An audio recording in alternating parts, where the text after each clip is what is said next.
یہ black holes ہیں، یہ حقیقتاً ہیں کیا؟ آئیے دیکھتے ہیں۔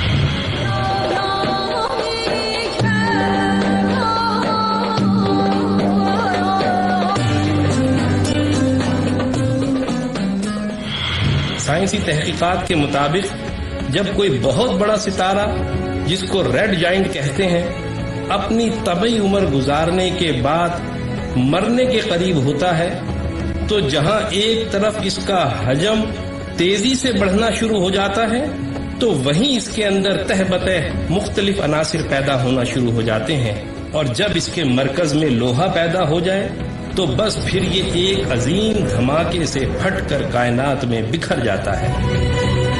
لیکن اس کے مرکز میں شدید ترین کشش کی وجہ سے ایک ایسا کالا بھنور وجود میں آ جاتا ہے جو بعد میں بلیک ہول بن جاتا ہے۔ اس کی کثافت اللہ اللہ مت پوچھئے۔ فرض کریں کہ اگر زمین کو چاروں طرف سے دبا دبا کر اتنا چھوٹا کر دیا جائے کہ وہ ایک گولف کی گیند کے برابر ہو جائے تو اس حالت میں جو زمین کی کثافت ہوگی کم و بیش وہی کثافت اس بلیک ہول کی ہوگی۔ اب رہا کشش کا معاملہ تو یہ اتنی زیادہ کشش رکھتے ہیں کہ پورے کا پورا ستارہ نکل جاتے ہیں، اور اگر خدا نخواستہ کوئی بلیک ہول ہماری زمین کے قریب آ جائے تو پھر ہماری زمین منٹوں میں ذرات بن کر اس کا شکار ہو جائے گی۔ بڑی بڑی کہکشائیں تک اس کی شدید کشش کی وجہ سے اس کے گرد گھومنے پر مجبور ہیں۔ بلیک ہولز کی موجودگی کی اہم ترین نشانی ان میں سے خارج ہونے والی وہ عظیم روشنی ہے جو دودھ کی نکلتی دھاروں کی مانند آج بھی کائنات میں دیکھی جا سکتی ہے۔ اور اب یہ نظریہ تقویت پکڑتا جا رہا ہے کہ یہ ستارے در حقیقت ایک آسمان سے دوسرے آسمان تک جانے کے راستے ہیں۔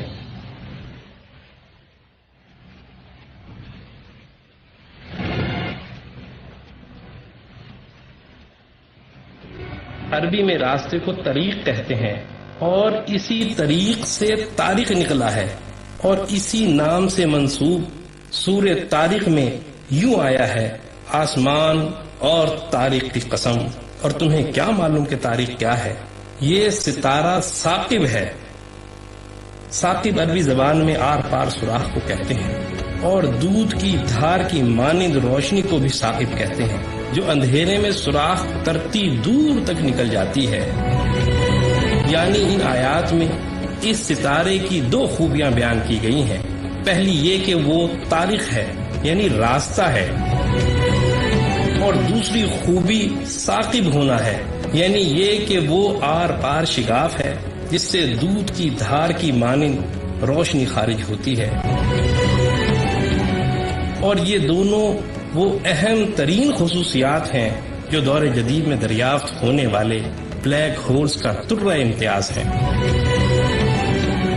پھر یہی نہیں، ایک اور نظریہ بھی پروان چڑھ رہا ہے کہ آسمان یا کائناتیں ایک نہیں بلکہ ایک ہی وقت میں کئی ہیں اور آپس میں متوازی ہیں۔ قرآن نے 1400 سال پہلے سورہ نوح میں اس حقیقت کو اس طرح بیان کیا، کیا تم نہیں دیکھتے کہ اللہ نے کس طرح طبقات کے مانند ایک کے اوپر ایک کر کے 7 آسمان بنائے ہیں؟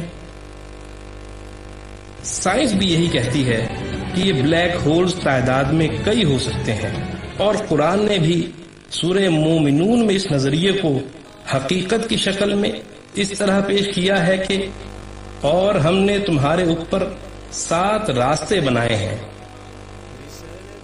لیکن شب معراج میں ایسی تیز رفتار سواری اللہ نے صرف اپنے محبوب صلی اللہ علیہ وآلہ وسلم کو عطا کی تھی، اور وہ ہے براق جو برق سے نکلا ہے، یعنی بجلی۔ اسی پر سوار ہو کے رسول اللہ صلی اللہ علیہ وسلم معراج کی رات آسمانی دروازوں سے گزرتے چلے گئے۔